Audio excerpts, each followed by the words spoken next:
पद्मभूषण वसंतदादा पाटील शासकीय रुग्णालय सांगली येथील परिचारिकांनी वैद्यकीय शिक्षण विभागानं काढलेल्या प्रशासकीय बदल्यांच्या विरोधात सिव्हिल हॉस्पिटलच्या आवारात आपला असंतोष व्यक्त करण्यासाठी निदर्शने केली।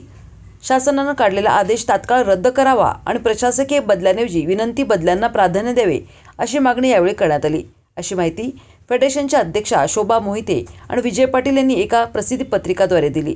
या आंदोलनाला पाठिंबा देण्यासाठी राज्य सरकारी कर्मचारी मध्यवर्ती संघटनेचे पुणे विभागीय सचिव PN काळे उपस्थित होते। ते म्हणाले की महाराष्ट्र गव्हर्नमेंट नर्सेस फेडरेशन यांच्या आंदोलनाला राज्य सरकारी कर्मचारी मध्यवर्ती संघटनेचा जाहीर पाठिंबा आहे।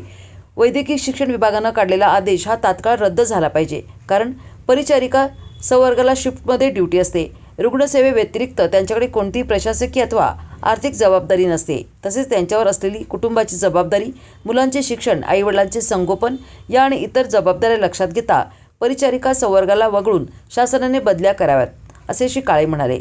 या प्रसंगी उपस्थित असलेल्या पदाधिकाऱ्यांनी शासन सकारात्मक असून लवकरच या संदर्भातील आदेश निर्गमित करण्यात येईल अशी आशा व्यक्त केली। या प्रसंगी प्रकाश आवळे, सुहास रेपे, शालमोल कुरणे इत्यादी पदाधिकारी उपस्थित होते।